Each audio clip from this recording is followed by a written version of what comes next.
And we are recording on Saturday, November 8th, 2025 at 4:09 p.m. Eastern Time with Mr. Dave Collum. You guys can go in the description, you can find the link to his Twitter.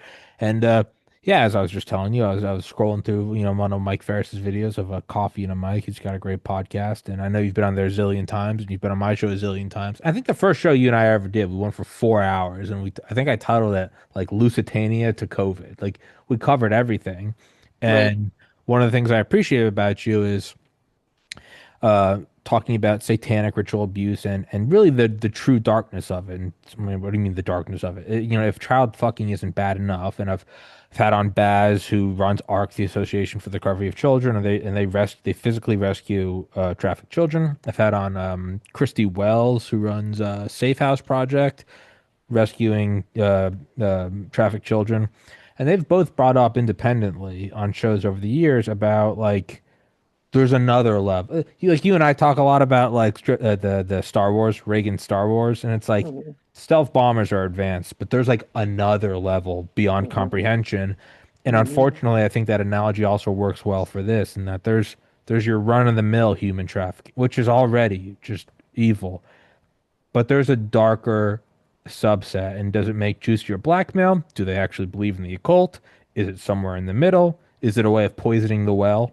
Right? A Right. kid comes out and says a guy with a goat head was raping him. That say you had a bad dream. But I don't think it can be all thrown out. I really do think, and people kind of roll their eyes. They go, "Man, I don't want to." You have to look at it. You have to know it, because if you don't, you're being willfully ignorant. And if there's a 10% chance that any of this is true, it is on your soul to do your best to stop it. But before you can do that, you have to understand it. So Right. that's kind of what I want to talk to you about, because you're not a quack, or you are a quack, but then I'm a quack. So I mean, whatever. But Right. yeah, so I'm sure you can take it in whatever direction Quack you if it want. quacks like a duck. Yeah, sure. I actually gave a talk on this, believe it or not, last week. And it was a strange situation. I was at an investment conference in New Orleans, and I was on a boom bust panel with some very famous guys, and we debated AI exploding and things like that. And before you we connected about an hour ago, I started a podcast seeing Brett Weinstein and Rogan, and they're talking about satanic shit. They're talking about trafficking and stuff like that. And it's kind of making the rounds now. And so at the New Orleans conference, one of the jobs I had was to do what's called some sort of breakout session where it's at night. You can go to one of a number of rooms or just go to the bar or whatever. But there are these things, and it was 6:15, and it was supposed to be 45 minutes. I asked how many people should be there, and they said, well, we're usually between 20 and 40. I think I got about 50, and it went for 3 hours and no one left. And what was stunning is that the number of people who in the room had material to contribute Hmm. was stunning. And so there's people who are clearly in a complete shock and awe mode, where we talk about stuff that was way outside their Overton window. But then there'd be someone else in the room and say, well, yeah, what's also interesting is this part right here. And the person sitting there going, well, there's at least 5 or 6 guys in this room who are all nuts, or there's something here, right? So some sense it wasn't me just talking to neophytes. Now, my opinion is that if there's a listener who's never even pondered this possibility, it's going to be the deep end of the pool. It's going to be too fast. Um, it takes you a long time to wrap your brains around what appears to be happening, and the details are impossible to get your arms around because of, as we'll undoubtedly talk about, who it involves and things like that. Um, and so it's almost one of these things where if you throw the person in the deep end of the pool, they will simply not compute. It will not register. They'll go, there just can't be, right? And so when you listen to someone like Kathy O'Brien, who's a survivor of trafficking, and she talks about how Gerald Ford used to rape her when she was a kid, and you go, Gerald Ford, really, and President Ford. Annika Lucas was on Patrick Bet David. These are the famous ones, and she talked about how David Rockefeller used to put it to her, and you got rumors of George Bush Sr. and kind of Johnny Gosh, Johnny Gosh, yeah. Who took Johnny Johnny? yeah, Johnny Gosh is missing and stuff like that, and then you start hearing about families sacrificing their firstborn child and Hmm. things like that. It's so biological, it doesn't make sense. So here's the deal. Um, there's a lot of layers to the story. And there's so many layers that they're not all related, but there's always sort of fibrous material connecting them. And so you were talking about guys saving children.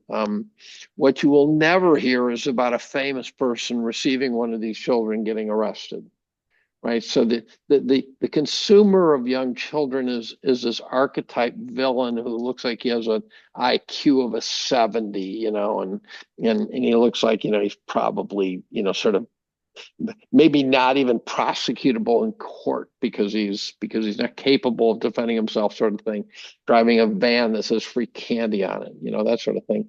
Um, According to a former FBI agent who at one point was shortlisted to run the FBI, named Ted Gunderson. And Hmm. of course, you'll read about what a whack job Ted was. Okay, but that's in part because what he started talking about. He said that back in the early 90s, that a blonde haired, blue eyed kid would bring about $50,000 on the open market.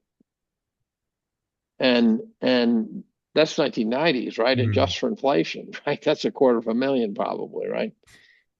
And um and and he really was on the speaking tour trying to get people's attention on this. So I actually listened to a 25-hour montage of his talks.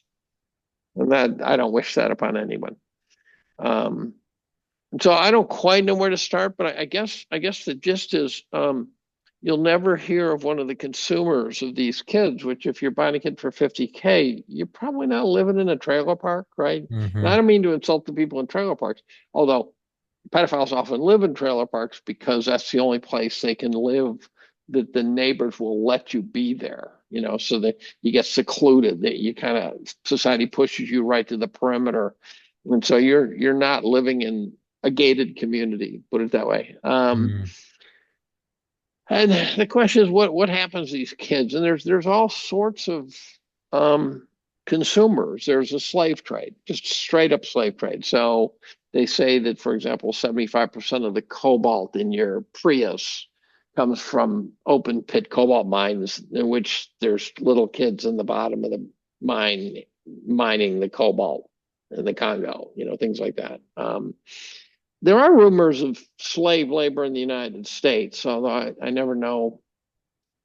I never know what company would have the balls to hire those kids. Um, then there's the sex trade, and that's a complicated one because oftentimes the sex trade is something that happens after some other usage comes in. There's the organ harvesting trade, and that can often follow the sort of the child sex trade where the kids are spent. And you say, okay, let's just harvest organs. Let's harvest their blood, that sort of thing. I think adrenochrome is probably a big consumer of a tortured child. Their adrenal gland puts out adrenaline in a big way, and it is believed by some consumers of fine young blood that it's rejuvenating. So if you get a blood transfusion from a kid, like in Asia, supposedly when they cook a dog, they'll cook the dog live because it changes the flavor of the meat as the dog is in agony being cooked, right? That sort of thing. The and you can buy adrenochrome. I could synthesize it in the Hmm. lab, but of course, the person who believes adrenochrome's rejuvenating is going to believe that it's only the natural stuff, right? And let's say it was rejuvenating, you wouldn't know for sure it was the adrenochrome. You just know that a blood transfusion, right? Um, there was a startup company that sold young blood, Hmm. and I actually saw it goddamn sort of one of those pseudo infomercial talk shows where they were talking about it. I go, you guys are talking about this in public?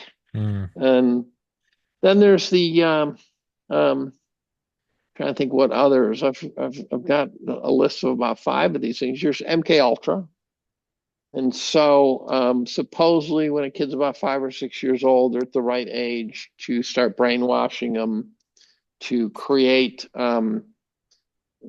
the best analogy I like is creating a working dog, right? So I saw a show called The Mind of a Dog, and it was they breed the dogs to do to be working dogs, right? And then they select the ones that are working. A lot of them flunk out of the program because they don't have the right temperament. Um, but then they'll have different personalities, and when they're finally trained, they'll say, okay, I think we had to give the that really calm lab to the PTSD, Iraq War veteran. I think we got to give this dog to the blind guy who needs a dog to steer them, and so the different dogs would be paired up with the consumers, and I think they do that with the kids. I think they say, oh, this one's an assassin. This young girl, she's going to be hotter than a pistol. She'll be honeypot type. Um, I think Erica Kirk is in that category, by the way. Um, I think there's others. I actually think Kamala Harris is too. We can talk about why I think that later if you want. Um, and the the the the MK Ultra one is particularly bizarre because the process of um, grooming them involves, first of all, destroying them, just completely and utterly destroying them. And so if you list Annika Lucas or Kathy O'Brien or Julia Engel, the latter two I've been on a Zoom call with, um, they describe basically torture that would make North Korean POW guard wince. They destroy you to the point of you become totally schizophrenic, multiple personalities. Um, you can be an adult and you're talking to someone and they're talking to one person and that person does not know that there's nine others Mm-hmm. in that head of theirs. You know this drill, right? Mm-hmm. And there's a site called, I think it's called 50 Voices, which I listened to them all and you can hear the categories. These are victims. These are people who somehow in adulthood figured it out. And you can hear the MK Ultra crowd. You can hear the sex traffic crowd. You can hear the satanic ritual crowd. And again, the crowd's crisscross. So I think, for example, satanic rituals are used to destroy the kid's psyche. That's part of Sure. breaking their personalities into bits as you do this bizarre shit. Annika used to talk about how, one time she was hungry, a bunch of kids involved, and she said she was hungry, and they brought out a half rotted corpse of a kid. She said you could see it was a blonde haired young boy, but it was just a mess, and they had to eat it. Yeah. And then she and the guy who was interviewing her was crying. He could not take the story. There And what's interesting, she has a very flat personality, and that's there what you see every time. I'm gonna find that real quick. Sorry to interrupt. There's that chick. She eventually took her life. In I think Great Britain. Jufrey. There's a whole interview of her, and she's talking about like the house. The way she's describing it sounds like some eyes wide shut shit. Well, But which they're is an talking about important part of the yeah. subplot, But the they're Eyes Wide talking Shut about story. bringing they would rape you, get you pregnant, and then make you eat your baby. They would put you in a coffin full of spiders and then bring you out and they decapitate your best friend and make you eat their brains. Like it's Hmm. not this It's isn't not. this isn't It's Navy not. SEAL Hell It's Week. not. It is That's meant right. It's it it's is not meant teaching them stuff. It's it is meant destroying them. It to is destroying them. completely dissociate you, shatter to the point where the only way your brain can survive is to split you up so that only little tiny parts of you can handle it at once. It's Right. pure evil. Called dissociative identity disorder, Yeah. DID. Yeah. And as Annika said, she said we're all trained to kill, which is part of the breaking down. Um, and then you get into these subplots. I'm kind of a little schizophrenic here, but you get into these subplots where Oh, I lost my train of thought. Um, Where, breaking people down, the MK Ultra subplot, shattering their brains so that only, one person doesn't know that there's nine others. right. So for example, Assassins. Juliet Yeah, Engels said that she said there are people walking around now that don't know that they were brainwashed. sure. They don't even know it. She got an MD degree, and you go, what do you mean? Wait a minute, these kids get MD. They're well, working dogs. That's where the working dog comes in, right? And so you do, and what she knew was that she had no memories of childhood, none, none whatsoever.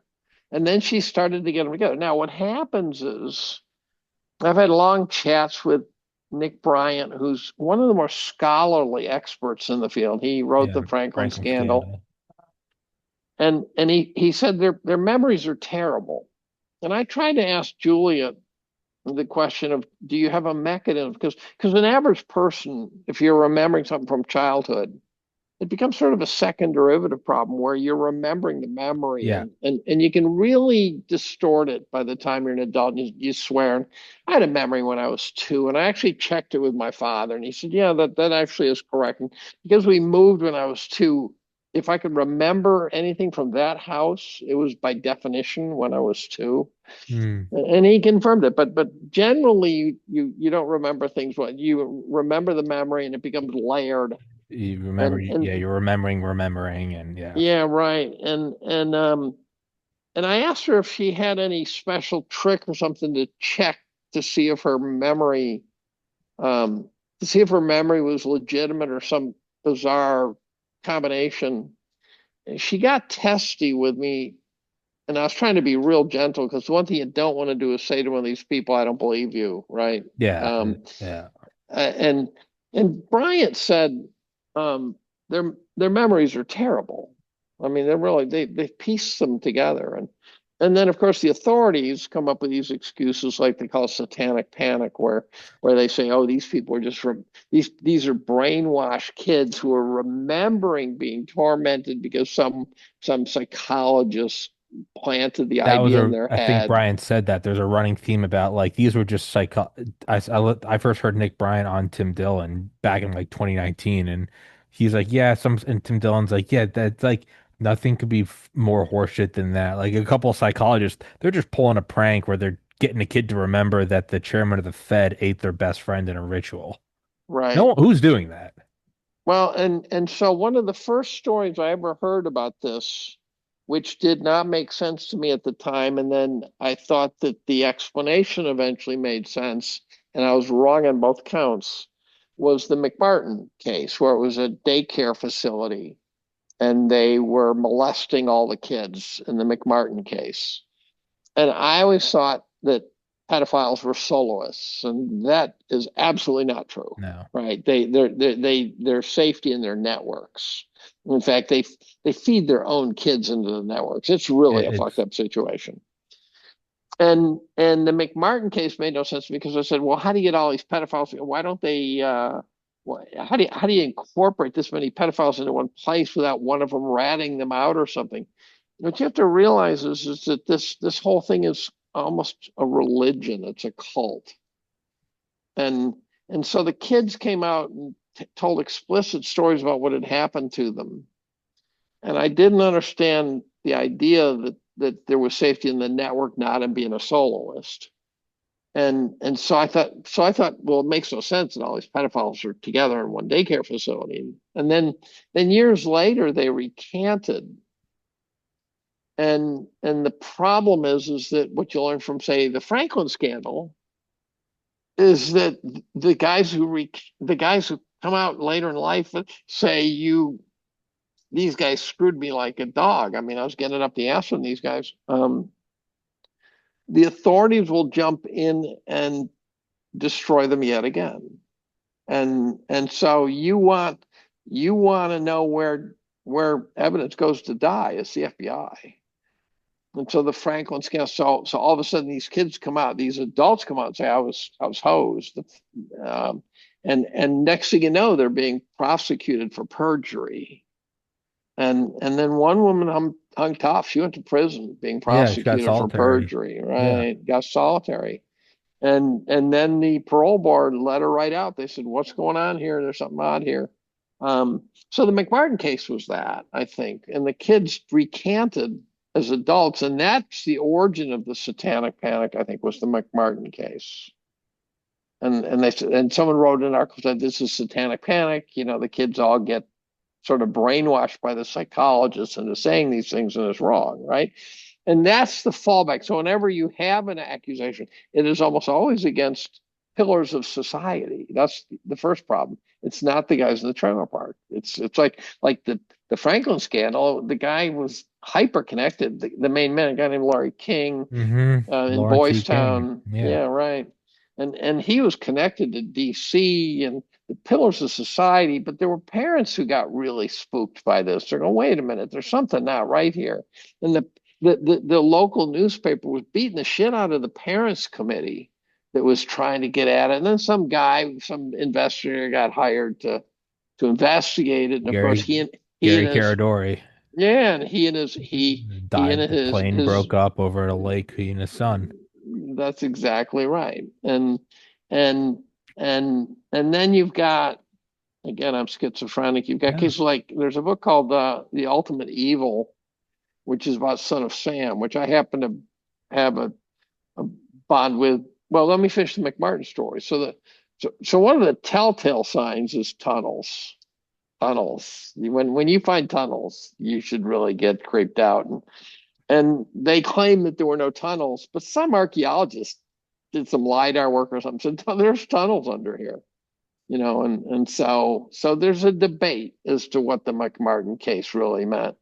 But and so yeah, the guy who investigated the Franklin scandal got his plane went down with a lot of really critical data. And then the feds come in, and all of a sudden the shit hits the fan. And next thing you know, they're bringing in a judge who's not even legally allowed to adjudicate the case. They had some Supreme Court decision, a Nebraska Supreme Court. One of the girls took her case all the way up to the Supreme Court, and the guy who adjudicated it wasn't legally able to adjudicate a Supreme Court decision. And the prosecutor, they were in cahoots. It's this horrible story. And so so the FBI invariably comes in, and the case gets obliterated. And another classic example is the Finders, Hmm. where three independent cities, local cops started hitting on these pedophiles, and then they realized that they were connected. The So the the the Tallahassee and teletypes keep the kids moving was they had found that there's messages between them that keep the kids moving. and so then the feds come in, and then it goes away. CIA takes it away from um Customs was in control of it for some reason. It somehow got into Customs. CIA takes it, quote, it's an internal matter. Right. Which, I mean, well, then here's the case. So for example, this is now mainstream, but it's missing critical answers to questions. That is, you can turn on CNN and you'll hear about 350,000 kids disappeared coming over the southern border. And you were talking about guys who save them, but the question is, where'd they go? yeah, I don't hear CNN asking that question ever. yeah. Where'd they go? We just And accept that they vanish. well, so I think that particular story, there were all sorts of NGOs that were processing the kids. We don't know where they went. We there were these big warehouses. There were manifests with kids' names and workers and stuff. I've And actually had on some a former Blackwater guy whose buddy got like a contract, and it was I can send you the episode. It was about yeah, it was all these things like can you drive essentially a bus from the border to whatever town in Nevada? Can you make sure that the kids have diapers, and then you just drop them off, no mhm, questions asked? And this isn't like mhm. classified or this is straight up like you can go online and like find the job listing. Yeah, and these are NGOs, right? These are Yeah. really um and so. So what you can't fathom is where do 350,000 kids disappear? And no one ever answers the question. They They seem to had to have be been physically destroyed. They had to have been raped and right, abused, used for blackmail, and they had to have been physically destroyed. Burned, ground fed to up, the pigs, fed fed to to the the pig, pigs. jumped in the ocean, dropped in the ocean. Something happened, and they're physically just. And this is where people kind of just check out. But you have to. That Right. where did they go? Where did And 350,000? The United States lost 425,000 soldiers in World War II deaths, not casualties, but fatalities yearly. This is happening with right, kids. And with World War II, a lot of them came home in body bags. We right, don't even have that. right. And so then there was this, so I can't, were we off camera or on when I talked about giving a talk at the New Orleans No, conference? I we're can't on it. I'm remember. going to turn on the heater. Keep going. Okay. Um, Yeah, you give it at the conference, and it's supposed to be what, an hour, went 3 hours, and yeah, most and people are no one chiming left the in. room. No one left the room. And again, there were people chiming in and there were people who knew a lot. And Yeah, so there's others paying attention. Um, one of the interesting cases was I think it's called the octopus murders, where a guy's a guy chases it down and then he gets murdered. So his brother sort of picks up the paperwork that he could find and tries to track down where his dead brother had gone. And he picks up the thread. And he eventually runs into um, a couple other people who had picked up a similar thread who were completely independently tracking the story. And one woman said she had stopped. And he asked why. And she said, I just had to stop. I just had to stop. And that I think is you reach a point where you say, look, I can just keep chasing this and chasing this. Um, I mentioned the ultimate evil again. I sound schizophrenic. no, yeah. The that was the Son of Sam killing. I was in New York for that, so I remember when Stacy Moskowitz got capped. It was a crazy summer for me. It was my first summer in New York City as a grad student at Columbia, and we had Son of Sam. We had the blackout of '77 where they looted the fuck out of the city, and we had a heat wave that was something like 105 degrees for 5 straight days. And at street level, that's hot.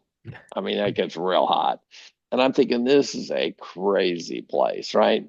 And but Son of Sam was running around, and then they caught him, right? And they said he was nuts, and his dog was talking to him and all this stuff. And you go, okay, so obviously, let me see if I got this right. A guy who shoots a bunch of women is nuts, and there's a tough one to swallow. Um, and so he goes to prison, and he's just totally psychotic. And then he reaches out to a guy named, I think it's Maury Terry, who's a journalist, wants to talk to him. And Maury Terry goes and talks to him. And the guy he's talking to is not that insane. and and he starts saying, there's many of us. And he starts telling him about murders in other parts of the country that he couldn't know about. You know, ritualistic sacrifices in San Francisco and things like that he shouldn't know about. And he says, there's a whole network.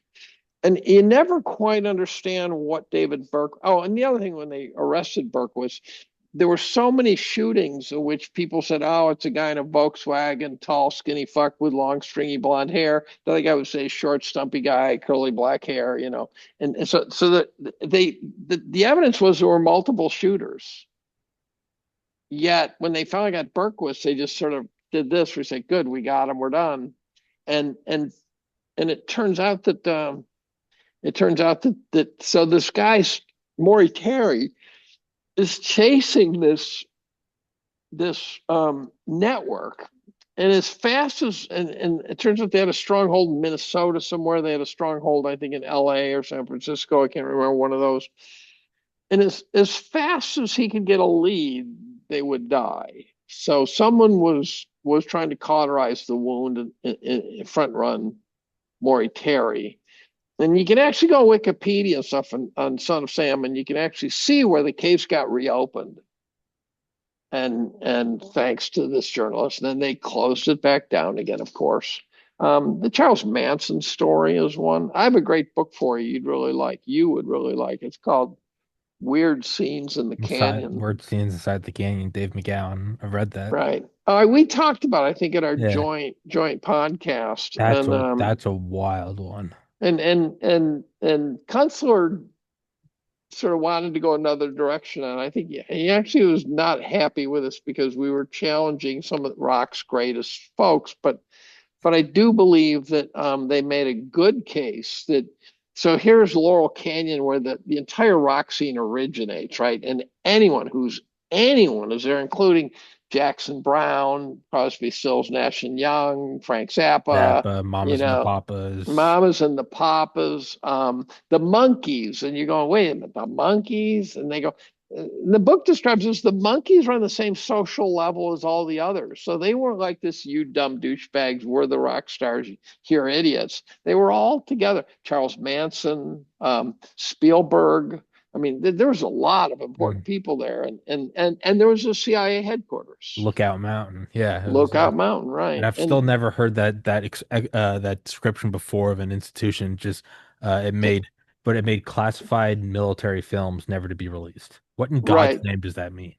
I think it means things like space landings and stuff like Oh that. yeah, yeah, Um, that too, that too. and there's all sorts of strange suicides and homicides and stuff that just too many. And the history of the canyon being weird goes all the way back to the 20s with Houdini living there, and it turns out that there was one of the creepiest descriptions was a guy who's and there's the tunnels, right?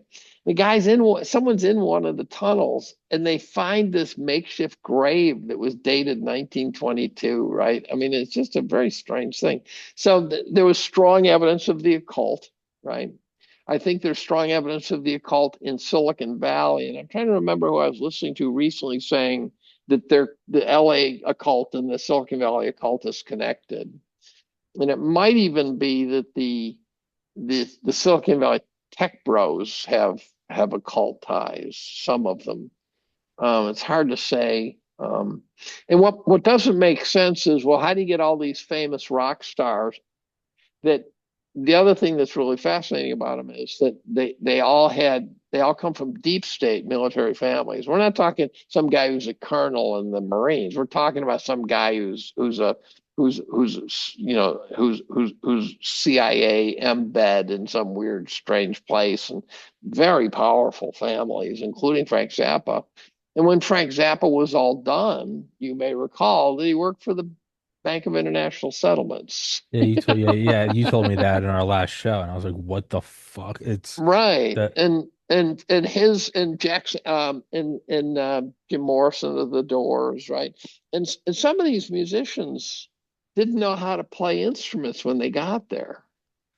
And Tim then they put together the groups and they Tim kind of cobbled together the ability to play the instruments. Tim Dillon has the funniest idea. He's like, it's just James Jesus Angleton out there with the tambourine going, "Come on, baby, light my fire!" Like, figure it the fuck out.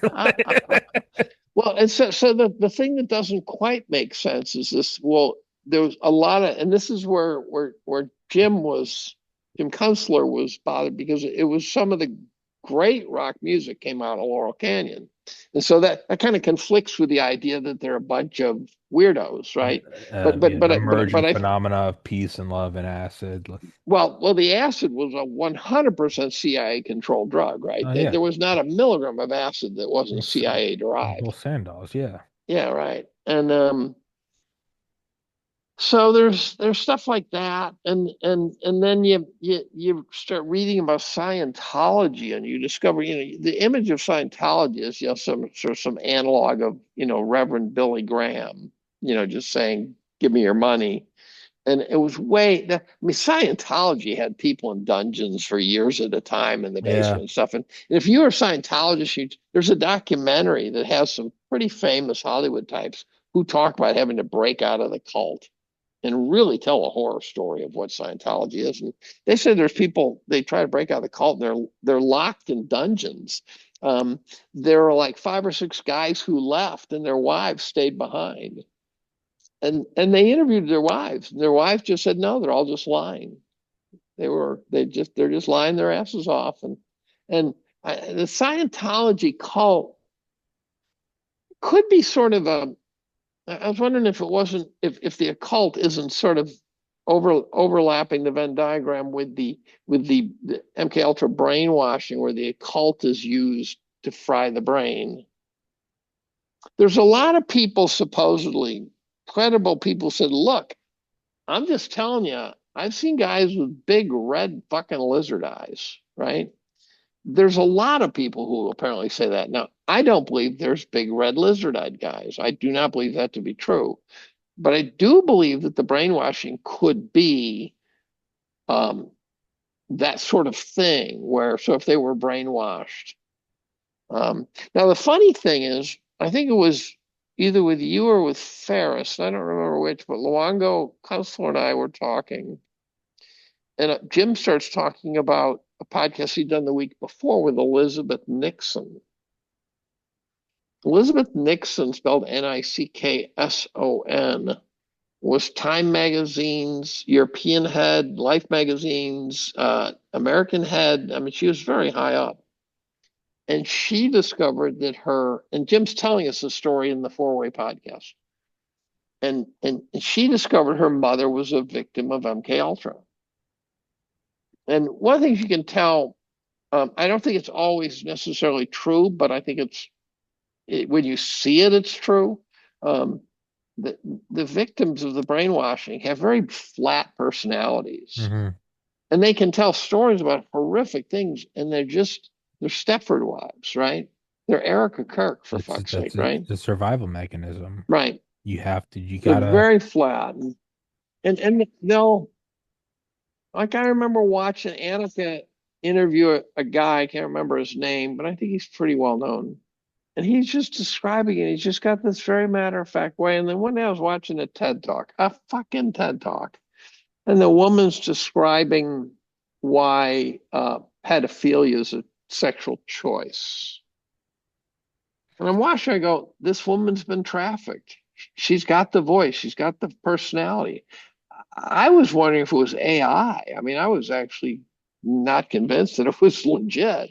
Um, and and so in any event, so Jim's telling us about how this woman, Nixon, her mother was a victim of MK Ultra. Now, I have a close friend, and when I was talking about this shit, who said my grandfather, my grandfather got got it. He said he went to the hospital with a jaw problem or something, and he disappeared for 2 years.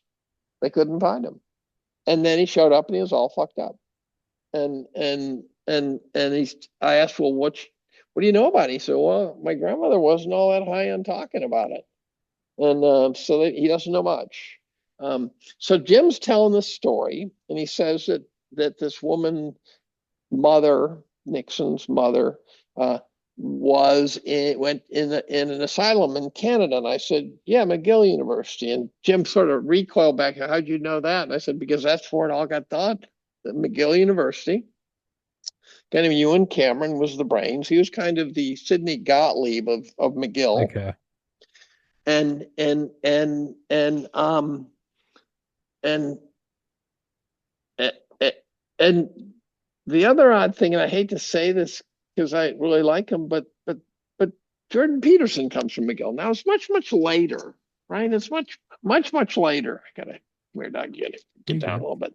Um and But Jordan struggles with demons, right? So Jordan talks about getting your shit together, but you can see he's struggling to get his shit together. He admits it. But you see a guy who here's an adult male who at times breaks into tears. Sure. And went hardcore down into benzos. And after my brother took his life, I was on a pretty insane dose of benzos for about a year. And luckily, my mom's a nurse, and I came off it cold turkey and just never looked back. And that was a harrowing 2 weeks coming off of it. But apparently, he went to Russia and went into like a medically induced coma. And from whatever I understand, is like there's kind of no there's no such thing as a free lunch kind of thing, and it's like you kind of just have to go through the withdrawal. And this could Yeah, be you totally can't just go into a coma, right? apparently this could also be total bro science. I mean, and he did go into a coma, but I mean, it might be bro science that like no pain, no gain. But I think that kind of fried him. Is But when I watch him and all of a sudden he'll burst into tears, I'm yeah, going, adult dudes don't do that. Now we might tear up in a good tear jerking movie, sure, but yeah, it would be a we special don't thing. we Yeah, don't it's tear up to our own emotional state unless a loved one dies. Okay, fine, that sort of thing. so Um, much so that it's a meme about Jordan Peterson crying. right, right, It's a meme. and Yeah, so so I worry about that. I also worry about when I say this, when I tell this story, I worry about propagating a rumor that's not true. So sure. people should really recognize that this is just this very, very subtle hunch. Um, and so in any event, so I went back and listened to Kunstler's, the woman, the interview that the woman did with Jim the week before, which he's telling us on this four-way. And she quit her job and studied MK Ultra for 3 years.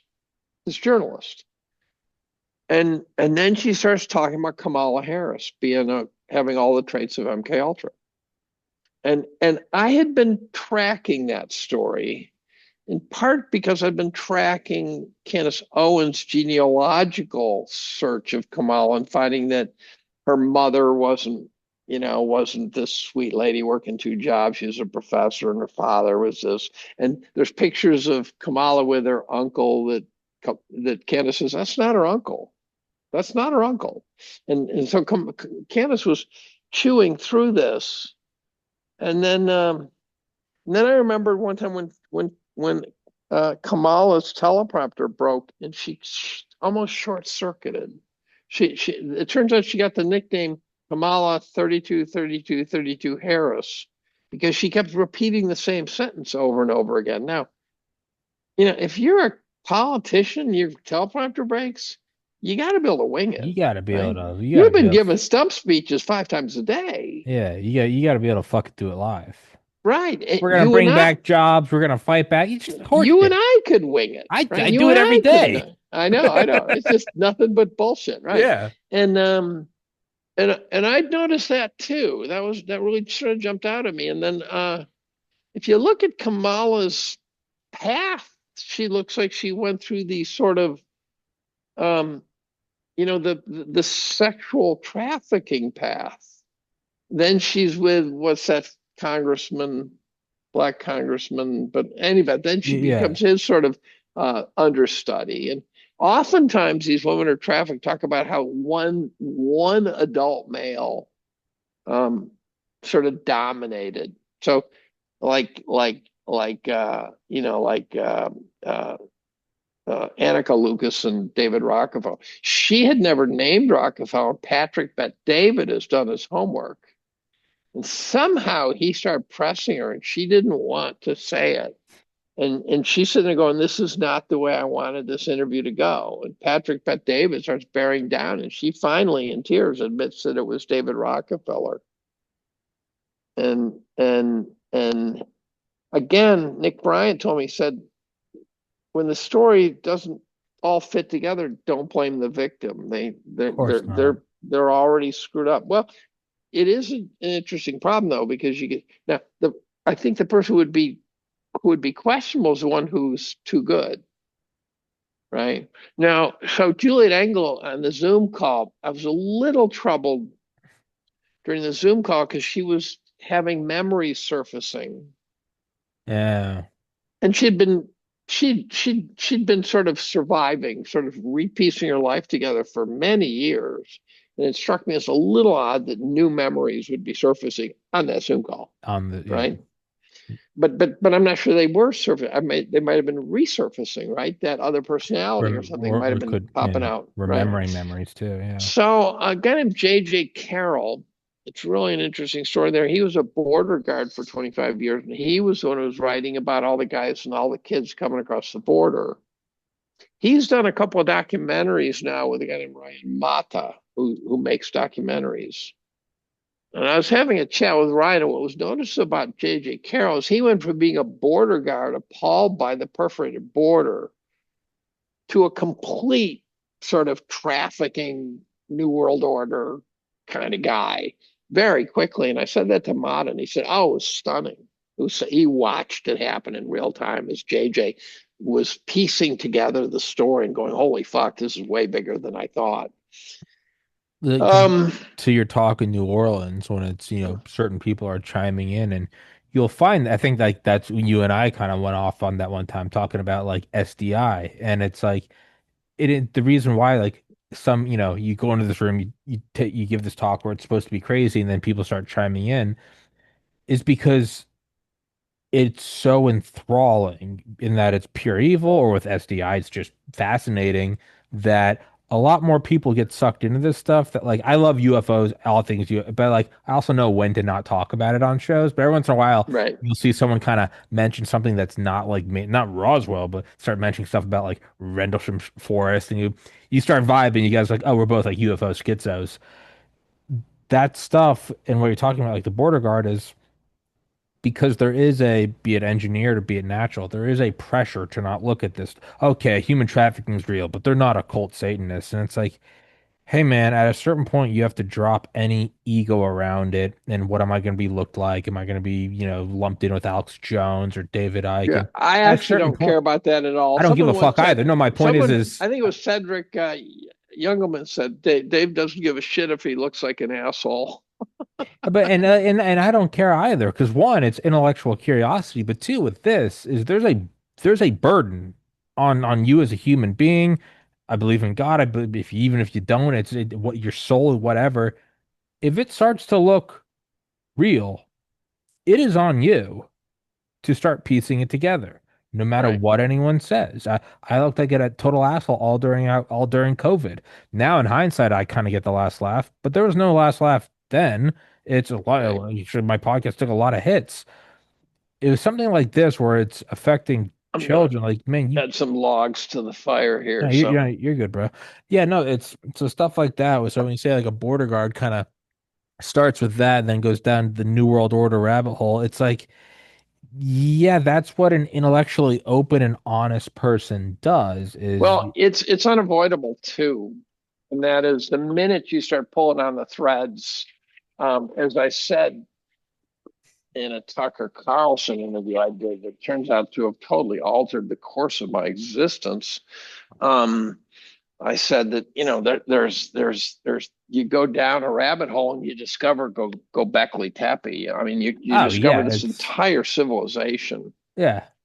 No, and there's no dipping your toes in. You start with human traffic, or whatever your entrance is, what was Operation Vigilant Guardian on 9/11. And next thing you know, yeah, you're going back to 5,000-year-old death cults that rape children and drink their blood. when you start next thing you're reading about the USS Liberty trying to oh, you go sink from, it it. goes everywhere. It You just goes quantum everywhere. It goes computing and everywhere. transhumanism, and you go start going into, you're like, why is Peter Thiel talking about the Antichrist?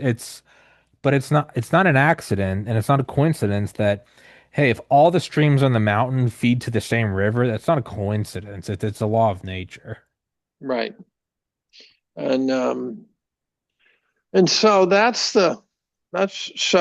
I mentioned change my existence because it turns out what I didn't understand is that I was walking into a war zone where Tucker was in a global brawl with the Zionists.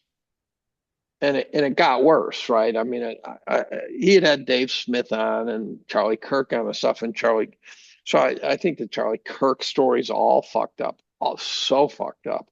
And so I do this interview not knowing that there's this entire industry attempting to undermine Tucker. And as recently as yesterday, I read an article by a guy who's head of something like JNL or JNS or something, which is some national Jewish organization, that lumped me with Fuentes and said that I was a neo-Nazi Holocaust denier. And I'm sitting going, what the fuck did I do to get this, right? What is this all about, right? All that tells me is you're over the target. Well, yeah, but I'd watch some brawls between sort of Candace Owens and Fuentes and various players, and thought leaders in various categories fighting with each other. And I said, don't get sucked into that shit. This was months earlier. Don't get sucked into that shit. Next thing I know, I'm in the middle of that shit. And so, I've been trying to write about it. Getting Morty something or other, who's the president, and they're pissed off at the Heritage Foundation for backing Tucker and things like that. Um, and I think I called him a pig fucker, and Probably actually is. what I said was, I would never call you a lying pig fucker because I don't have hard data. I don't have hard data that you're dishonest. Yeah, yeah, that's like saying if you stop beating your wife, Yeah. and People always comment like Tommy's a fat, retarded faggot. And I'm like, I've lost 40 pounds, thank you. Like, you know. yeah. Um, and but I didn't sign up for that. And so I watched Dave Smith and he just shakes it right off, right? He just doesn't seem to give a fuck. But I don't think I want to be in that brawl. But but the the the Zionists will not let you go, right? They're really a rabid bunch, and so that would soon after I did the Tucker interview, I got Senator Ted Cruz and Mark Levin and even Victor Davis Hanson beating the shit out of me, and I'm going, I didn't say anything. If you actually looked at what I I said think I nothing think anti-Semitic. I I said think nothing I against think Jews. and I'm not in your position, so obviously I don't know, but I would say respectfully, fucking punch back. It's the same thing when people go, 10 years ago, someone told me you're racist, I'd be like, how am I racist? What have I? Versus now he says you're racist, I'm like, fuck off. Like, you just, so if they're pulling you into it, that, in my opinion, that A means you're over a target, and B, if they're pulling you into something that you have no part of, fuck them, because they know you Well, have no part of. so I'm attempting to figure out how to negotiate my path forward, which is in my best interest. Get a shotgun. And yeah, I know my wife wants me to get a couple of guns. I have a Yeah, couple, but she wants me to get a couple. as of 2023, I don't do the I got a podcast going now, and I got a shotgun downstairs full of thermite rounds. Like I don't straight up like I don't fuck these people. So, um, but it was pretty weird. So to go from what was like this super apex, right, to just getting the crap kicked out of me. Victor Davis Hanson, what the fuck is that about? Now, it turns out he picked on me for three things, and he was wrong three for three. And I wrote about it, and I haven't published it yet, but I showed where he was wrong all three times, and I was a little appalled by that actually. And then I'm thinking, did you get called off the bench to attack me because those other losers didn't do the job? What the fuck are we doing here? Yeah. And then I ran into a blogger. I'd finished writing. I ran into a blogger who'd picked up on the story, and he did a masterful job of saying that Hansen was totally disingenuous in his arguments. And it wasn't like pro-Israel, anti-Israel sort of blog. It was just a guy saying Hanson's arguments are disingenuous. And he referred to him as nitpicking the bark off trees. And Hansen made, I quoted Patton at one point, and Hansen Hansen criticized my patent quote. And I went and found the patent quote, and I was spot on.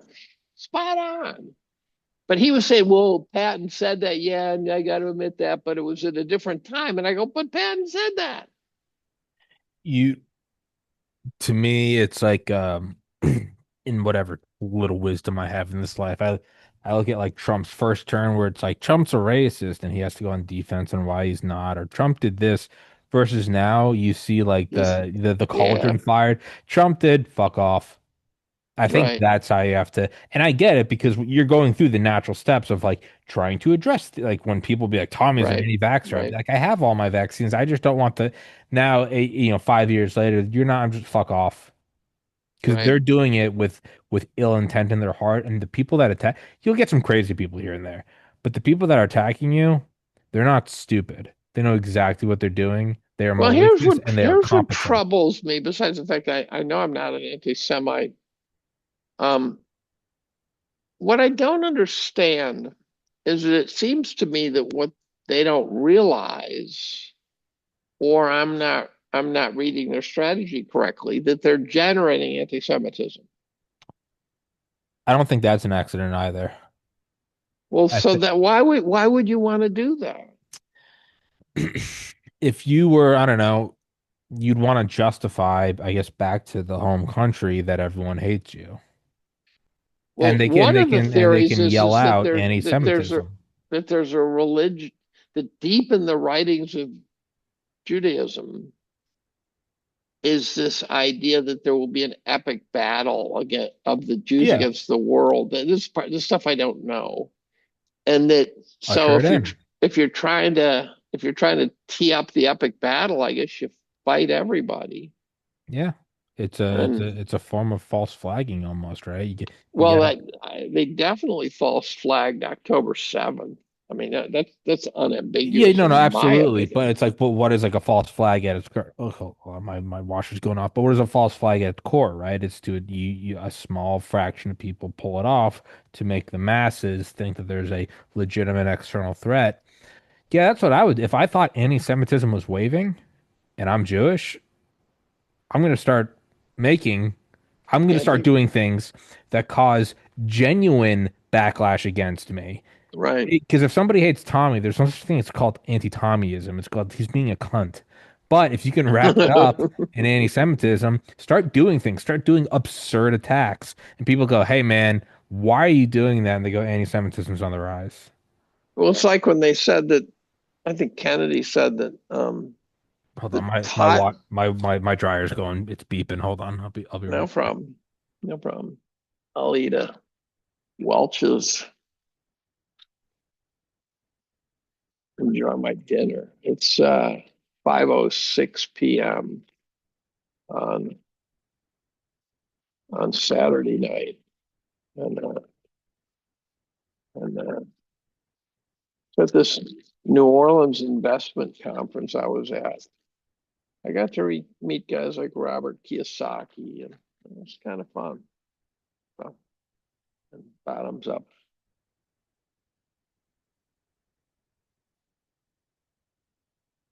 I can't hear his washer at all. Um,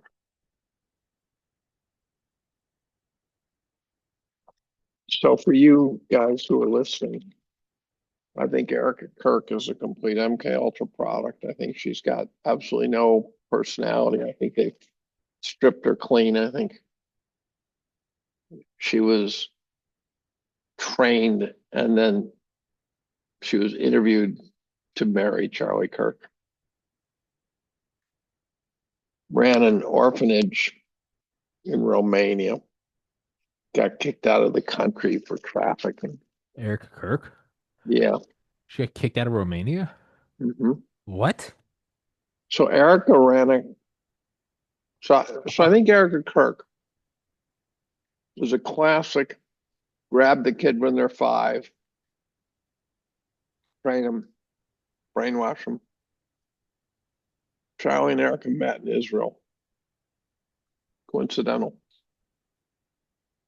I don't know if Charlie knows what happened. I have not been able to figure out Charlie. I keep looking for cues from people like Candace Owens to admit she at one point made some reference to Charlie's handler. And when Charlie came out of high school, and he was, you know, sort of snarfed up by a sort of a billionaire type, and I can't remember his name. Montgomery, I think, is the name, but apparently, again, a guy called me. You and I have talked about this before, that he might not be who he appears to be. Candace Owens might not even be what she appears to be. It's a very complicated story, but um, I think Erica Kirk was told you're going to marry Charlie Kirk. And there's surreal things like if you search Erica Kirk's Charlie Kirk's children on Google, you will find that you never see their faces. And you go, well, a lot of people say, well, that's because they want to protect their children. I go, well, these guys are going through airports and shit every day. Someone would be grabbing photos of Charlie Kirk and his kids, but there's images of the kid running up to Charlie, but you only see the back. You see family photos where each one's holding one kid and the kids are facing backwards. And if they're facing forwards, there's a Photoshop, MAGA hat that hides the face. You say, what's that about? Well, one possibility is that they're props. And if it's a prop, you don't want to actually have to have a face associated Yeah, with it's it. easier to do a body. Yeah, it's easier just to say, look, and maybe you have to bring in a new prop. I don't know. Yeah. But so at one point there's a video of Charlie Kirk's daughter. She's barely linguistic. She's about 3. And she's babbling in the front seat. Someone in the back seat's filming her. And I'm thinking, okay, so you got an adult in the back seat filming a 3-year-old in the front seat. Why does this make sense? Right? You put the 3-year-old in the back seat in a car seat, and an adult sitting in the front seat. But she's babbling, and they pull up to a TPUSA site. And she starts getting excited. And she goes, oh, Charlie Kirk. I go, kids don't call their parents by their full name And dad, ever. daddy. That's dad. That's just I dad. still call my dad dad. Right. And and and and so I think that it's not his kid. So there's Erica Kirk and Charlie Kirk doing a Meet the Kirks podcast. And you can see that's what it is. And when they cut into the podcast, Charlie Kirk, they're taking questions from online. And Charlie says, oh, here's an easy one. And they basically ask Charlie's wife, Erica, 2 questions. One was, how long have you been married? Which turns out to be 4 years. Now you can imagine having to do a little arithmetic, saying, okay, January, blah, blah, blah. Yeah, you can imagine stammering a little. But the other question was, what year did you get married? There is no chance that a 4-year veteran of a marriage doesn't know the year they got married. The guy might not. The chick Sure, definitely knows. sure. And she sits there and she goes, 2021? Just like that. And then she starts I could list off all the my cousins got married. I could the years. yeah, I And I'm a couldn't do guy, I that, don't but give a shit. And like, yeah. so she says it, and then she starts alibying, saying, well, with all the kids and stuff, life's been chaotic and I have trouble keeping track of what's going on. Charlie starts reciting the birth dates of the different kids, but they were covering for the fact that she couldn't remember what year they had been married when they had only been married for 4 years. There's no chance that's legit. That's like Robbie Parker's smile at Sandy Hook.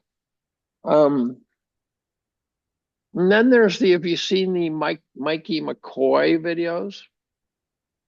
Okay. So Charlie Cook's inner circle has some TPUSA people. One of them is Mike McCoy, whose father's name is Rob McCoy. Supposedly he's a minister.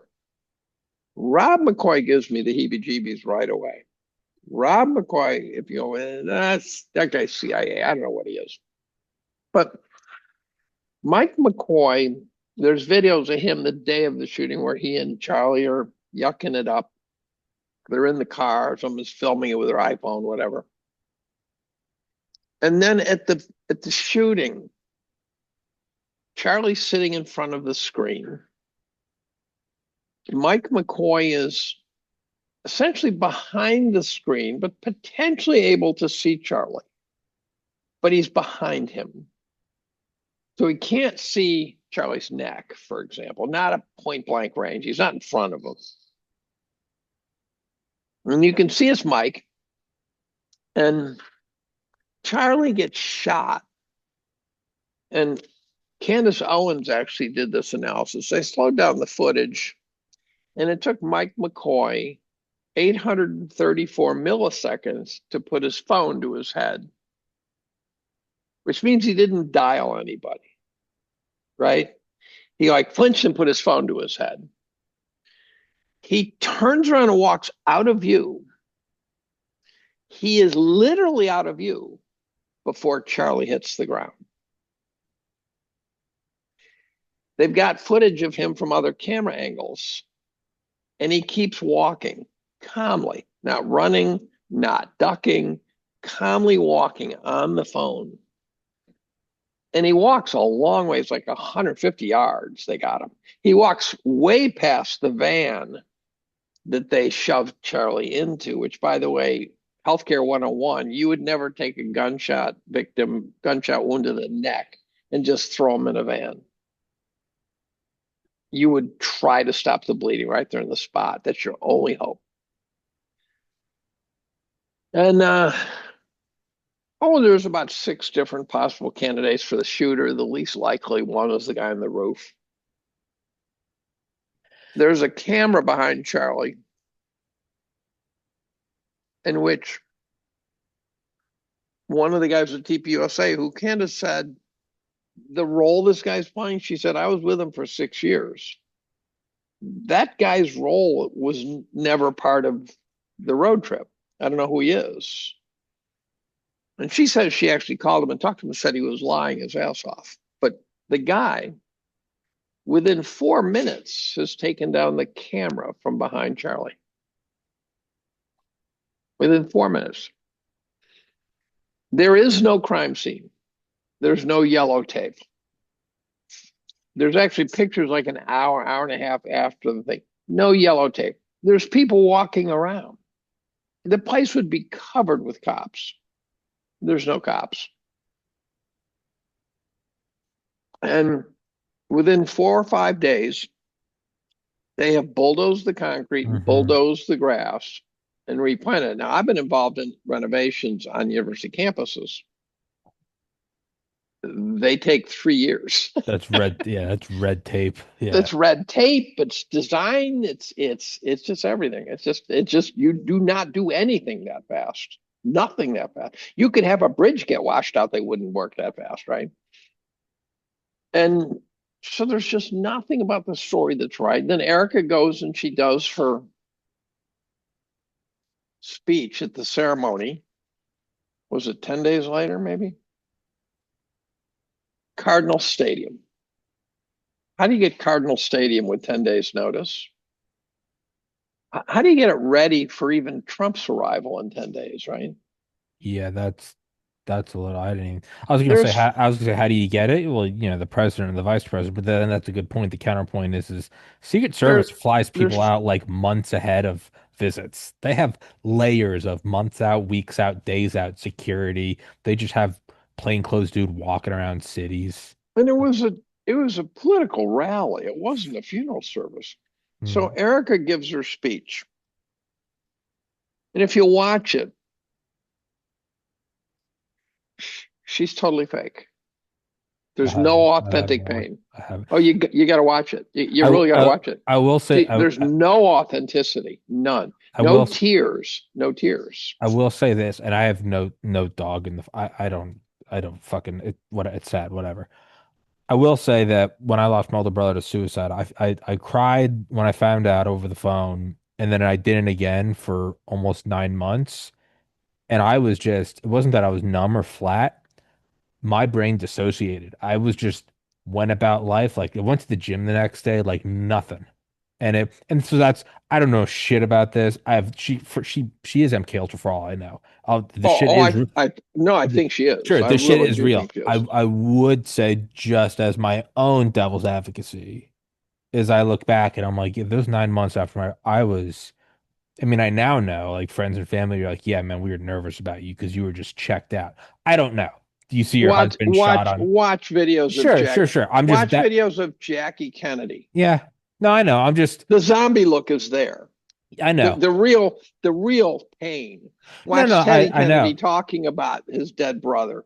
He's barely able to talk. So here's Erica I talking. know. I'm just saying. I can only point from my own experiences in which I went.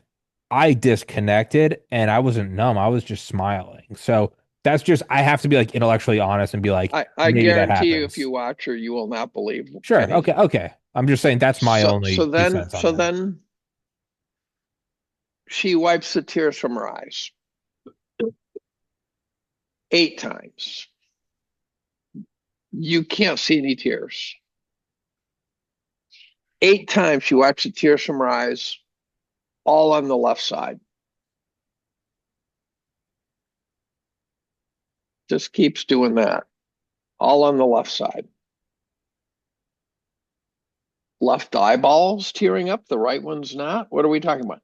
No authentic, sort of uncontrolled emotion, right? If you had to give a speech about your brother, Sure. Yeah. you No, you might I be would have checked out, imploded. but Yeah. No, I would have imploded. right.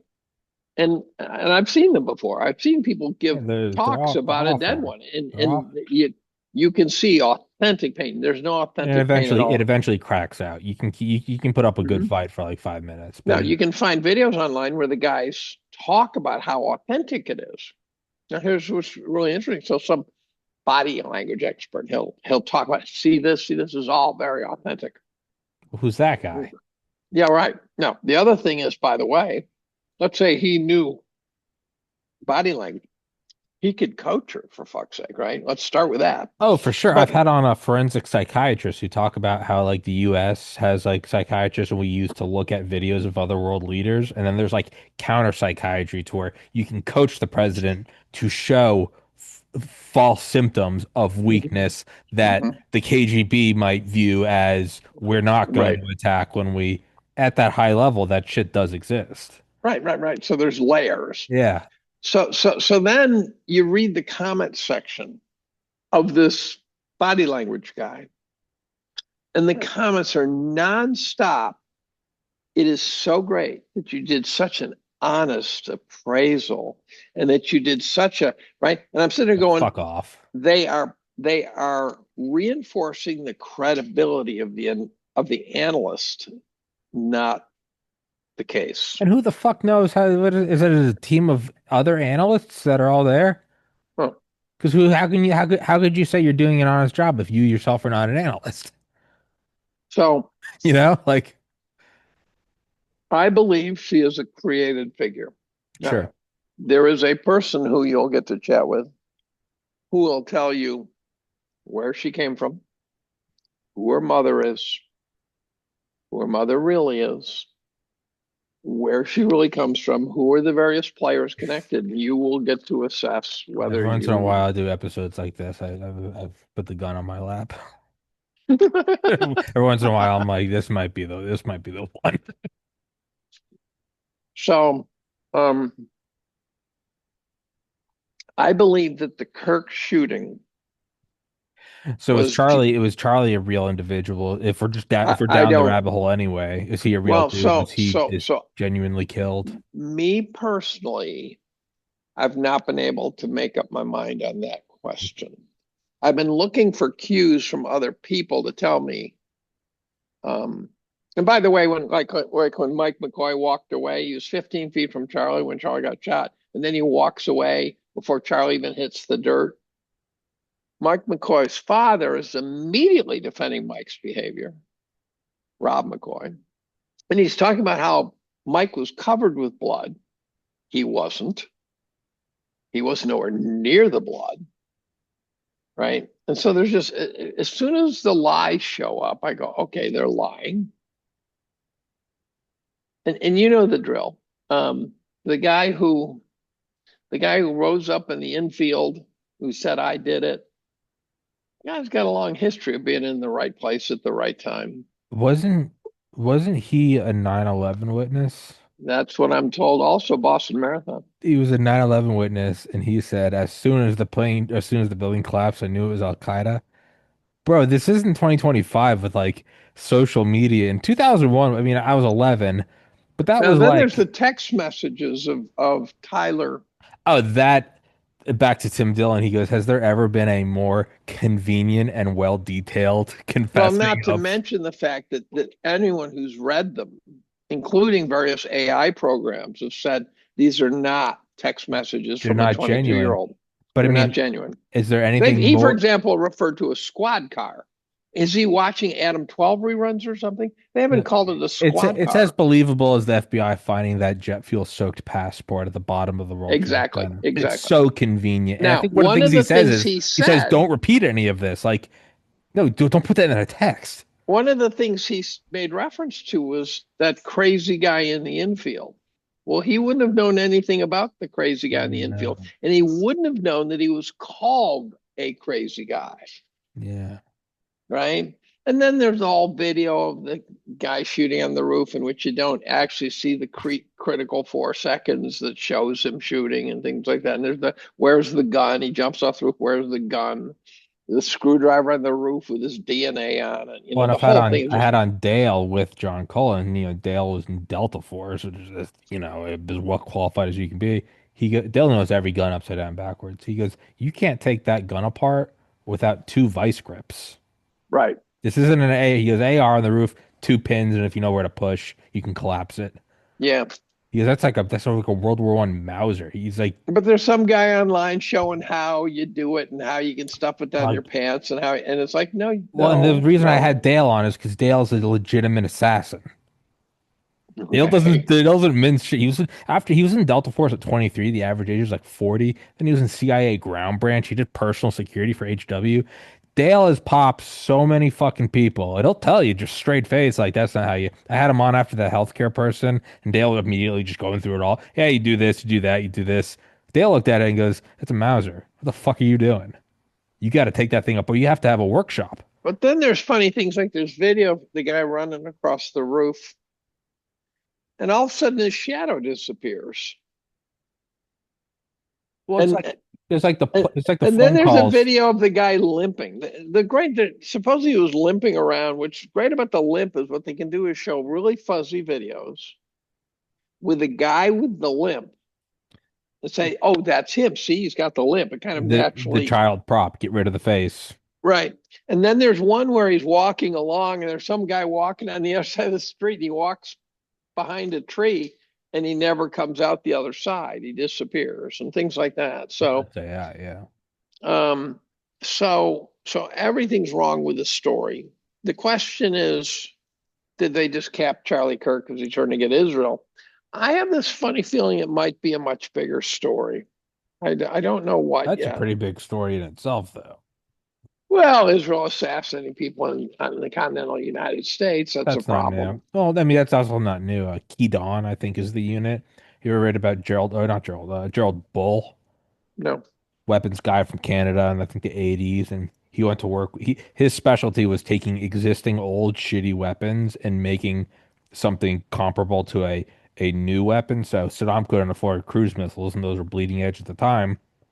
What this guy did, he was just an artillery wizard, and he was like, "You got all this shit. I can put all this stuff together that you'll be able to hit Israel from your palace." Mossad comes and finds. I think they actually went and grabbed him in Canada and said, "If you don't cut this out, we're gonna kill you." And he kind of said, "Fuck off." And so, like that day, they followed him back to his hotel, shot him with a silencer 9 times. That's not new. That's so. I guess that my point is, I'm saying is like that's not new. We all do that. Right. They don't have to like it. It's Jason Bourne shit's real. Um, Right. the bigger story, I would imagine, would be, and I think it's interesting. I saw a meme the other day, and it was like, I'm happy Mom Donnie won because it means that we're coming down to the final showdown of communism and nationalism in the United States.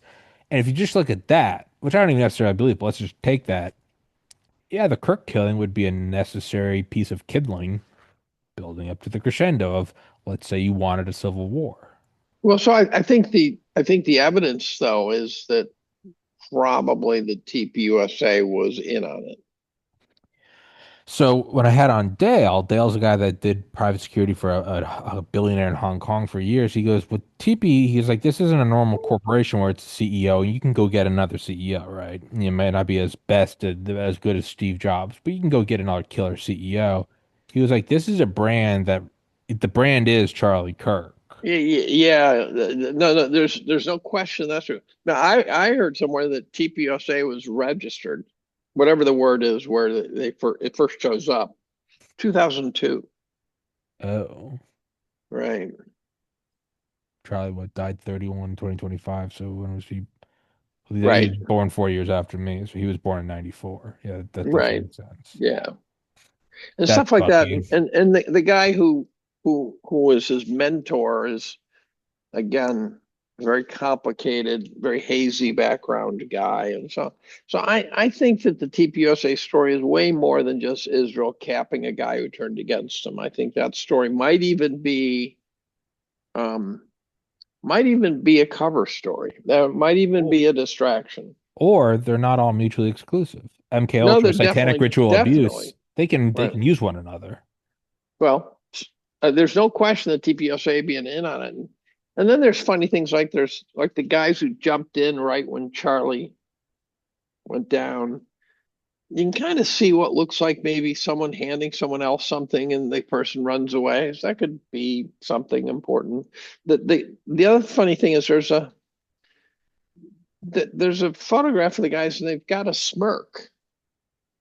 And it's called Duper's smirk. Duper's delight, no, Apparently Duper's delight. Duper's Duper's delight. And if you and the guy supposedly who also looks like a potential shooter in the front row with a palm pistol, he's got a smirk. And so I then there's the guy with the hand signals right behind Charlie, right, doing the touch the cap, touch the arm, that sort of thing. And I think the whole thing could be designed to get us to just chase phantom stories. Sure.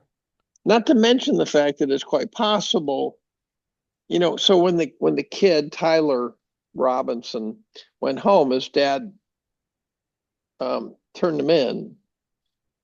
It strikes me as quite possible that the kid went home and said, "What the fuck's going on?" And the guy said, "I didn't do it." And his dad said, "We got to get you into custody because you're going to get shot and killed on the street. We got to get you into the authorities so they can't kill you. Wasn't his They can dad Epstein you." wasn't his dad the sheriff? Something like that. I don't Or just remember the maybe just a police officer. but his dad knew that he was safer in custody than out on the street. And Fair. so do you know the Snake Eyes story? This is so stunning. My brother said he checked the facts. So was that the Tyler Robinson killed him, and it was on September 10th, I think, right? So there's a Nicolas Cage movie called Snake Eyes, where the lead character, or one of the prominent characters, gets shot in the neck, killed by a guy named Tyler the Executioner on September 10th. And the guy who gets shot is called Charlie Kirkland. What the fuck? Right. I don't even know what to do with that. Well, no, what you have to do is you have to face it honestly, not caring what anyone thinks, and goes, this shit is all tied into the highest level of stuff. It Well, just, and that gets you to the question you have of, to and look at it people fearlessly. You have to go, people have well, what started is this? asking this If this was a question. video game, would you shy away from that, or would you go, Oh, "Oh, not a fucking, bit. I just found a new thread. Put it on the forums. I just found a new lore." Right. The other interesting thing is that, the ability of South Park to predict things. People are starting to say Simpsons. Simpsons, right? Simpsons. The ability of the Simpsons to predict things. And by the way, the X-Files is not bad at this too. Um, um, is too good. Mm. Yeah, they did Kobe's helicopter. Now, it's also possible that spooks love doing this shit. For example, when I wrote about Epstein's killing, um, I thought that the evidence that the corpse that they showed us being wheeled out was not Epstein was pretty good. I thought the evidence that it was not Epstein was pretty good. The nose was wrong, the ears were wrong, and somebody somebody said, here's a guy who died 3 weeks earlier, and he looks like a potential Epstein lookalike. And you're going, oh, yeah, he could be the guy in the gurney, right? And it turns out the guy died with little fanfare, no mention of why he died or how he died. You go, yeah, that could be him. That turned out to be Hillary's brother. Now, I'm sitting there thinking, um, maybe the spooks have fun with this shit. I Let's think let's I think and but even not Charlie, but the maybe not Charlie pure Kirkland fun. things, There's a tactical advantage to that. well, It's but the so Charlie schizo Kirkland problem seeds. is 1998 is too long ago. It's not like you can tee this up Well, unless you knew that you were going to off them, unless the whole plot didn't was Werner written. von Braun write like a book where there's a character that gets us to Mars named Elon? Oh, I didn't know That's that. like 85 years ago. So Yeah, like, right. it's before he's born. But I think, yeah, right, right. It starts So, to so it's imply that possible that Charlie Kirk was guaranteed to be offed. That he was that was all part of some plot. I don't know. The fact that we're willing to consider this shit is extraordinary. I would say extraordinary, but I'd also say you just have to look at it honestly. And it's because there Right, are parts of your mind that never want to quite, you go, well, I don't know, that's kind of insane. But to me, it was like the SDI stuff. It's learning about the Shiva star, which they built in the 80s, which could shoot a plasma ball at 3% the speed of light. And it's like in the 80s. And then they just went right, classified at 90. They say, yeah, we're not doing it anymore. And that was right. 35 It's years like ago. it's like the So DEWs and well, things so like when you that. Yeah. see UAPs now, instead of just kind of giving into astonishment and going, those aren't UFOs, you have to start going, well, hey, if the head of Skunk Works said in the 90s that the US military is already amongst the stars, that we found we found a hole in the equations and we have black technology that could change the planet, but it would take an act of God to get these things out to benefit humanity. And that's not some dude jerking off on the sidewalk in a trench coat. It's Ben fucking Rich, the head of the Skunk Works. My point is with this stuff, if you look at it honestly and just start to extrapolate technology, you would go, if an SR-71 flew in the 60s, then a Tic Tac would be the equivalent bizarre technology now. So that same honesty Right. with yourself and not Yeah. caring So what the, people the think. question I asked when looked at DEWs, I was reading Rand reports from 40 years ago. Yes. I said, what the hell do we have now that's 40 years newer and behind a paywall? Yeah, the Soviets were putting up like CO2 lasers to shoot at like the space shuttle or something in case Right. we ever went to fuck with the Baran.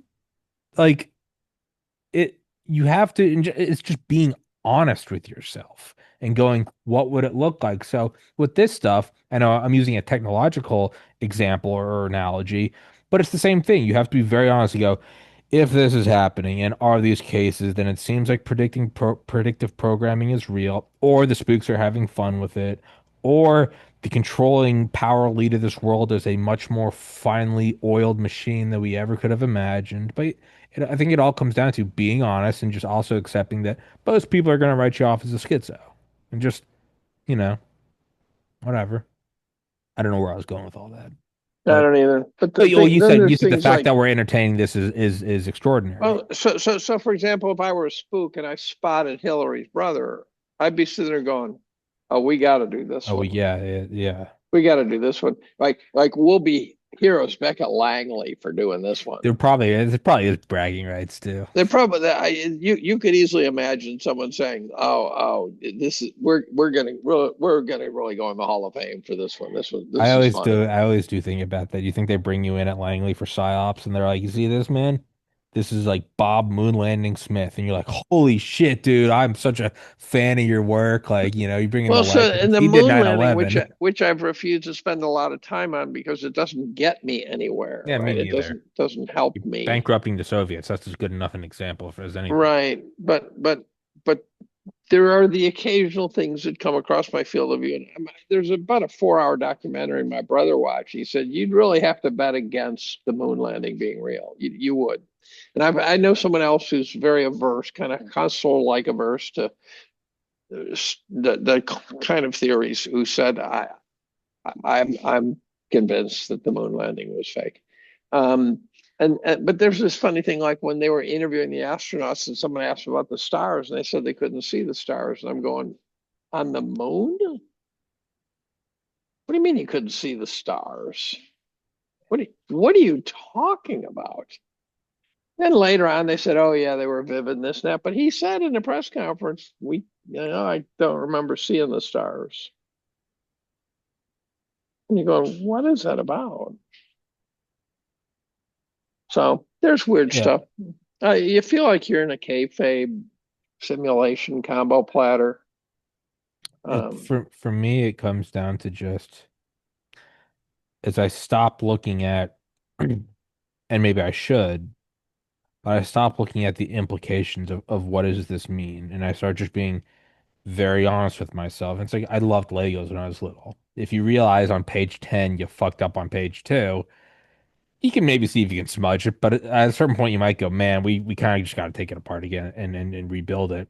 And I try to look at things like is not to go, well, if this was faked and if TPUSA was founded in '02 and Kirk was meant to be killed from the day he was born, and I don't go, well, what does that mean for the rest of the world? Because regardless of what it means, makes it any less true. So to me, I look at it as like go back Tepe. I'm like, well, if that was fake and if they're covering it up, then that implies we've been through these cyclical things before, which means that either our elite know that or that there's some higher meta elite that is doing these cycles. And I'm like, it's just be honest with yourself. I don't care, but that sounds schizo. Whether it is or it isn't, I have to be honest with myself and pursue my this stuff. dog is No, you're good, man. absolutely, absolutely trying to demand lap No, you're space. good. I have one dog that literally would spend 24 hours a day on my lap if she could. Um, so the problem I've been laboring over is where do I go? What am I getting out of this? And this gets back to the octopus murder lady when asked why did you stop, and she said I just had to stop, and I don't know. And then this is where getting into a brawl with the Israelis and the JDF stuff this year um, over completely innocuous statement that had nothing to no anti-Semitic flavor whatsoever. But they've decided to make a case study out of me, um, and which has inspired me to call the head of one of the big Jewish organizations in the country a pig fucker. Um, and but do I really want to get sucked into that? Right? I watch Candace Owens and I watch Dave Smith and stuff, and I go, are they happier? Are they? Are Yeah. they? Are they? Is this? My house is on a lake right now that we hold. This lake holds the New York State all-time smallmouth and largemouth bass record, and I don't fish it. And it's like, why aren't you fishing this lake? I've come to that crossroads before. And with a lot of stuff, I do kind of go, what am I really getting out of this? Like some stuff to me, it's like stimulating. Again, SDI, Star Wars, I'll do all the DARPA stuff. Other things I go, this is either making me more stressed out or I'm getting nothing from it. To less of the Kirk stuff and more of what we began with is I look at things like the satanic ritual abuse and I go, I'm 35. If I fuck up my life, I fucked up my life.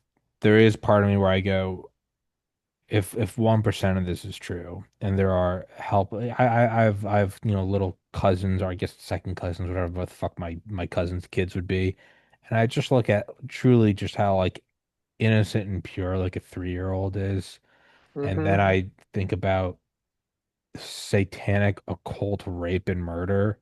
I know.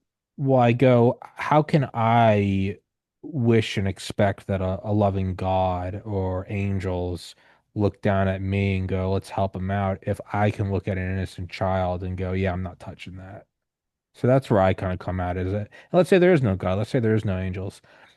I don't, let's say there's no afterlife and after this it just ends.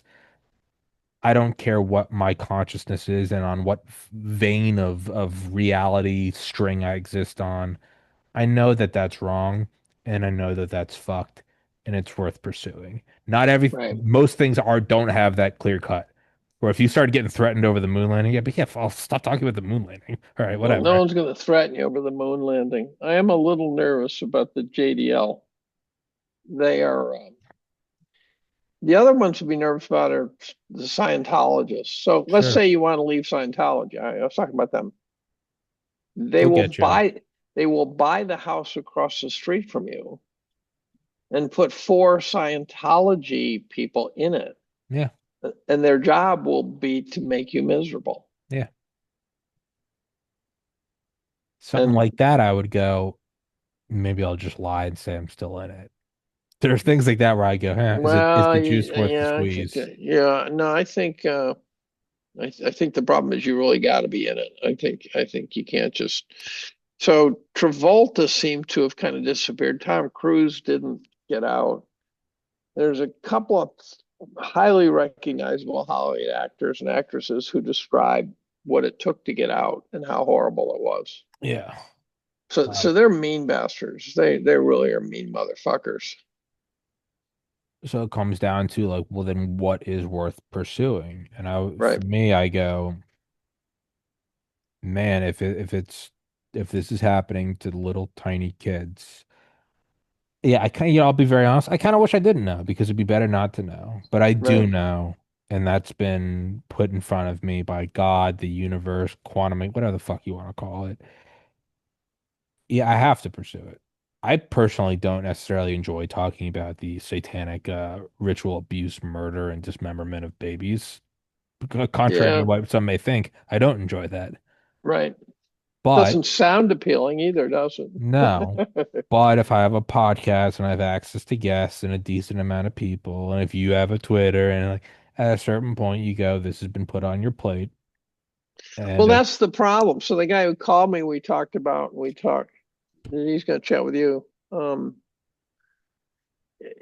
He, I made some reference to what I might not be writing about, and he seemed really disappointed because I think he thought he was handing the ball over, and I'm not sure. well, you also can't hand off. That's all. You can't hand it off. You can help Right. people. You can't hand it off. Well, that's what I said. That's cowardice. You willing to do a podcast? Yeah. And I said, without your face showing. He said, yeah. So you have a chance to vet him. You have a Yeah. chance to make that Yeah. And call. I have an email from him. I'll get back to him tomorrow. But He changed his email after our conversation. yeah, no, he told me. Yep. Okay. Yeah. Yeah. Um, I mean, I guess I look at it like I'm so far in with this podcast and I've done so many things that we're already done 1,000 of them or something. I'm almost at 2000. Yeah. Really? This is episode 1882. I'm at a point where it's like I don't think there's any like taking my foot off the gas. It's like if I've become a thorn in the side of powerful people, then I'd say it's pretty much guaranteed that my You're that already there. You're yeah already there. yeah, and so I can just kind of look at it as like, hey man, there's no point in apologizing. Your apology won't work, so fuck them. Doesn't mean I'm not scared. Doesn't mean I don't get anxious. Doesn't mean I'm not armed to the teeth everywhere I go. But I'm also at a point where it's like there is no surrender, so you might as well stand tall. I have no, and that's the other thing is this isn't bluster. I have no doubt that they will fucking kill me if they want to. No part of me is like, bring it, bitch. No, they'll blow my head off if they Yeah, want yeah, to. yeah, yeah. If they decide it's time to kill you, they're not going to have a moral So problem with my it. point is if it's already if your name's already in the magic eight ball of who we're gonna kill this week, Well, then I also sta- think we're irrelevant, right? me too. I think more than likely than not, they're like, yeah, yeah. That's what people say. I said, look, I mean, if they can't handle me bitching about them, Then they shouldn't be running the they world. that's right, that's Yeah, right, that's you right. pussies can't get upset about us. Which then You comes know, to maybe Kirk was high enough that he was. well, I think that's right. Or it's not even what it appears to be that it was a martyring, not an assassination. Yeah. I could easily live with that model. I not live with. I can easily endorse that as a possible model. There's not many things I discount anymore over 6 years of Has doing to this defy the podcast. laws of physics What? to discount it. Discount? Sure. Yeah. Yeah. Yeah. Yeah. No, It I de would. Yeah. But I don't buy, for example, the alien model. I've not been convinced. I don't I get it think now. it's, No, I I think it's think tough. the argument is it sounds like just a great way to cover up the fact that they got a lot of cool toys that occasionally get spotted. Let's not forget that there is not like as Tim Dillon framed it, the '08 financial crisis when they did the bailout, 700 billion. People are like, this changes the scope of the government forever. This is such an absurd amount of money. Meanwhile, over It 10 was times from that is missing from the That's Pentagon. right. Where is that? Actually, it's Where is that? 20 trillion from the Pentagon, and supposedly the bailout was 30 trillion for global central banks. So it's like, what do you think they're doing with that money? Yeah, they're probably fucking teleporting. Like, Yeah, I don't know what they're doing. There's a The AI bubble's going to blow the fuck up. I was listening to Weinstein and Rogan chat. Weinstein describes AI as like he said you really have to think of it as like an organism. And he says it's like a baby, which starts out not knowing any language, but it's learning. And he seems very sincere and it paints a compelling picture that AI is going to keep sort of getting stronger. Sounds like one of mhm. that old Star Trek episode where the guy's eyes glowed. Um, and he said we don't know where it's going to go. Yeah, no, AGI to ASI is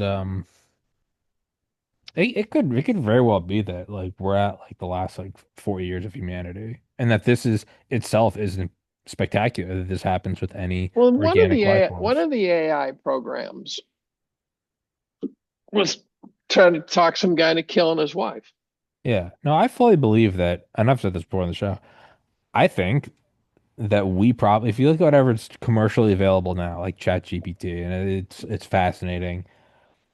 There's something 20 or 30 years ahead that the government has, just like with everything else the NSA does. I think that we probably already have AGI, and I think it probably ran away like 10 or 15 years ago. I really believe that. I have no facts to back it up, but I believe it ran I have a away. funny one. Yeah. I had a funny grok experience the other day where there was a guy who got pulled over and he gets out of the car and he's wearing a thong and he's got like nipple shit and he's clearly this Pillsbury doughboy like old man who's somehow sexually all fucked up.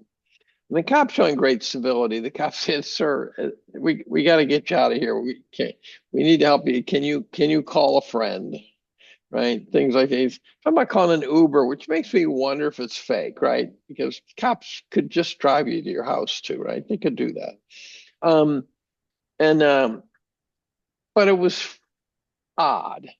And so and the post of the tweet was, "What is this?" So I embedded the tweet and I wrote Lindsey Graham, which I thought was really funny. I was proud of that. So then some guy right after me says, Grok, Grok, what is this? And Grok said, it's Lindsey Graham. And says he's got the same voice, he's a snappy dresser, and I'm going, what? So then some guy after that says, Grok, would a hawk dress and act like this?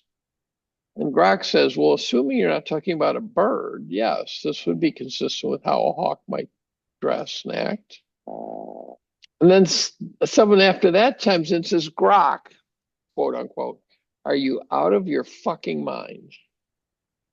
And Grok says, on further inspection, I was wrong. It's a guy named Bob. That's what I mean. Who's that? Is that fat comedian that backed like Zoran? It's a Stavros, I think. Somebody said said Grok, who is this? And Grok goes, that's morbidly obese filmmaker Michael Moore.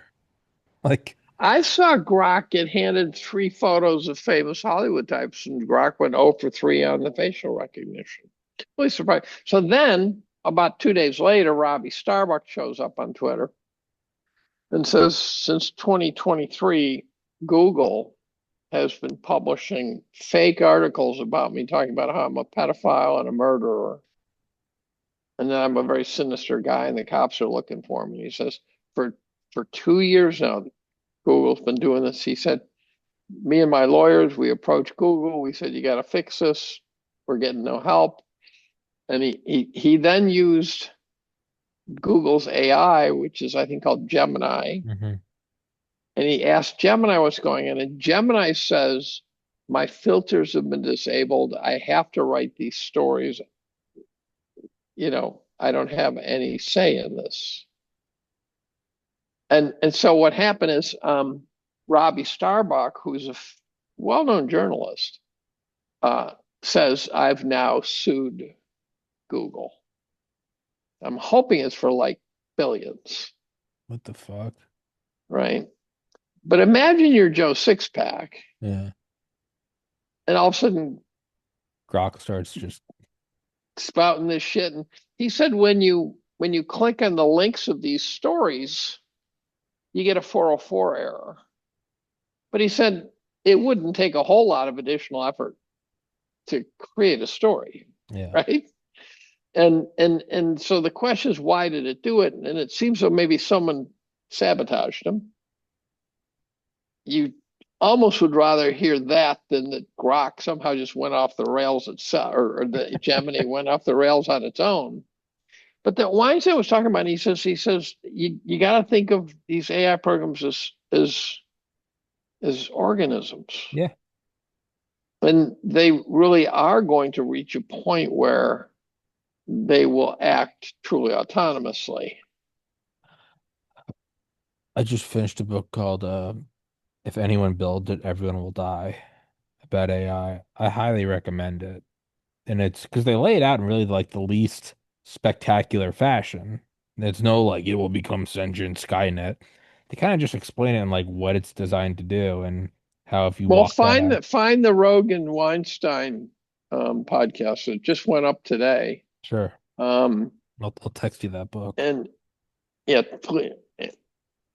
what's the name of the book? I'll see if I can If find it here. anyone builds it, everyone will die.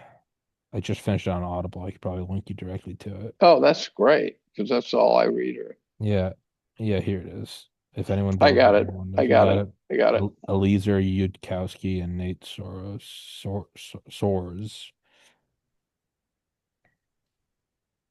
Hmm.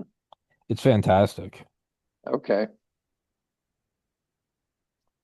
Okay. It's on my list now. Yeah, I'd recommend it. And yeah, it's the reason why I think it's kind of creepy is because it's not fantastical and sci-fi. It's just very kind of like, yeah, this is a cancer. Makes It's the gonna kill us case. all. Yeah.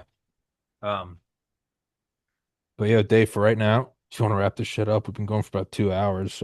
Yeah, I'm good to go. I Sure. know you're spent. Yeah, I'm a tired boy. But hey, dude, I appreciate your time doing this, especially on a weekend. I always appreciate people's Right. times on the weekend. But for everybody listening, don't take Dave and I's word for it, man. If you're gonna do Yeah, anything, read The Franklin Scandal by Nick Bryant as a jumping off point. that is certainly a good starting point. It's the most legitimate academic. Dave and I are retarded. Nick is very professional and well resourced. I would say go read that. And yeah, man, I do think that we as adults have an obligation to learn about this stuff, and I know people don't want to, but I think it is real. But for right now, before Dave gets killed by the IDF, and maybe I will too for hosting him. I don't really care. Fucking do it. I don't give a shit. Give my show some posthumous growth. Guys, go in the description, follow Dave on Twitter. I'll upload this to YouTube right now. It'll be up in like 20 minutes. I'll email it to you, and yeah, man, appreciate your time. It was a pleasure. I appreciate it. All right, Dave. You have a wonderful evening, man. Thank you so much. Yep. Guys, thank you.